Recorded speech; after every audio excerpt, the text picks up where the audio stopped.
Chers bacheliers, mesdames et messieurs, bonjour et bienvenue à cette nouvelle vidéo. Aujourd'hui, nous parlons du système d'évaluation à l'université.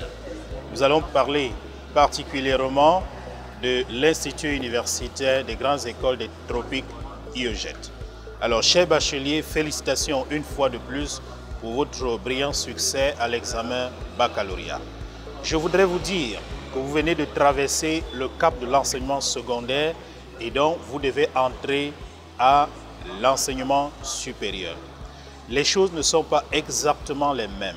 De la programmation jusqu'à l'évaluation et la remise des diplômes, il y a des nuances de temps en temps. Des nuances auxquelles il faut s'adapter, s'accommoder pour réussir son enseignement supérieur. D'abord, la programmation. Les cours sont programmés de lundi à vendredi pour les cours du jour. L'emploi du temps peut être plein, comme il peut avoir des vides de temps en temps pour vous permettre de réviser vos leçons. Quand l'emploi du temps est vide, vous êtes libre de rester à la maison, de réviser à la maison ou de venir à l'école. À l'IEGET, en tout cas, nous savons les emplois de temps régulièrement pleins, de lundi à vendredi pour les cours du jour et pour les cours du soir, de lundi à vendredi de 18h à 22h et le samedi de 8h à 17h. Ça, c'était pour la programmation. Maintenant, le système d'évaluation est lequel? Au secondaire, en terminale particulièrement, vous avez eu des contrôles continus en classe, mais ces contrôles continus n'ont pas souvent compté pour votre examen final, si ce n'est l'enseignant qui le décide. Notez dès aujourd'hui que le contrôle continu est partie intégrante de votre évaluation finale pour l'entrée en classe supérieure. Ça veut dire quoi? Vous commencez les cours le 3 octobre. Chaque enseignant qui entre dans votre classe va finir par une évaluation de son cours. Il doit vous attribuer une note. Ne blaguez pas avec cette note-là, puisque c'est la note qui sera associée à votre note d'examen pour vous donner une note finale sur la matière. Je reprends. Chaque enseignant qui entre dans votre classe finira son cours en faisant une évaluation. Cette évaluation compte généralement pour 30% de votre note d'examen. Et ce sera pareil pour tous les enseignants qui vont entrer dans votre classe.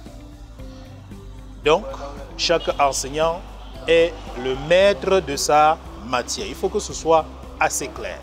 Si vous avez raté une évaluation, faites l'effort de rencontrer l'enseignant pour qu'il vous évalue a posteriori en vous faisant lire les cours et vous évaluer afin de vous attribuer une note. Une fois que le semestre est fini, et là encore c'est un nouveau élément dans votre vie éducative, au secondaire, le fonctionnement est trimestriel. Au supérieur, le fonctionnement est semestriel. Donc, le semestre se termine généralement vers le mois de février et sanctionné par un examen semestriel. La note que vous obtenez à la fin du semestre sur une matière X, cette note-là compte pour 70%. Elle est associée à votre note d'évaluation 30% pour vous donner une note globale. La note globale est donc votre note finale sur cette matière-là. Si vous l'avez validée, c'est bon. Vous ne reviendrez plus sur cette matière-là. Si vous ne l'avez pas validée, alors vous revenez au rattrapage dans les 2 semaines qui suivent. En tout cas, à l'UGET, le semestre 1 se termine, on corrige, on donne les résultats et 2 semaines plus tard, ceux qui n'ont pas validé les matières peuvent revenir au rattrapage.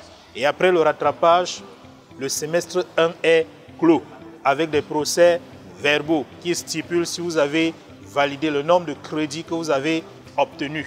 Généralement, c'est sur 30 crédits le semestre. Ensuite, on passe au second semestre. Le second semestre commence généralement vers le mois de mars ou février. Ça va dépendre de la fin du premier. à la fin du second semestre, il y a également un examen semestriel. La note de l'examen est associée à la note d'évaluation contrôle continu en classe et une fois de plus, vous avez les résultats semestriels qui sont suivis directement par le rattrapage et à la fin du rattrapage, vous avez les PV du semestre. Une fois que les 2 PV sont faits, les 2 semestres sont mis ensemble pour vous donner des notes définitives sur l'année. Ça veut dire quoi? On prend le semestre 1, le semestre 2, on les associe pour sortir un procès verbal de synthèse. Le procès verbal de synthèse vous donne le nombre de crédits validés sur 60. Sur 60, si vous avez validé 30 crédits, naturellement, vous reprenez la classe. Si vous avez validé 40 crédits, vous reprenez la classe. Vous ne devez passer en classe supérieure que si vous avez 60 crédits. Maintenant, on peut ne pas avoir 60 crédits et être accepté en deuxième année.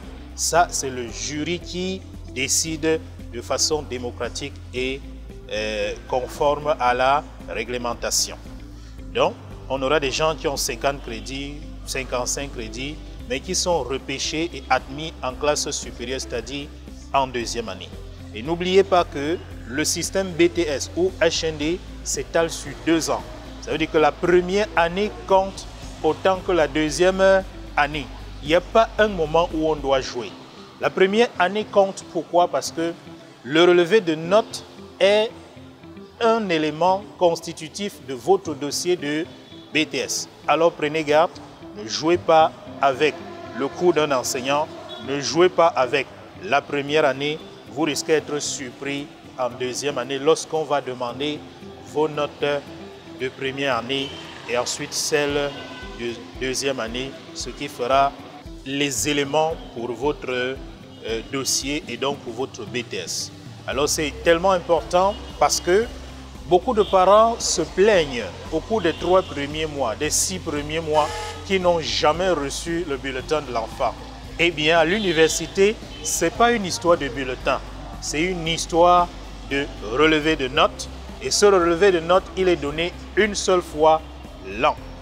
Et le relevé de notes n'est donné que lorsque l'étudiant a terminé l'année.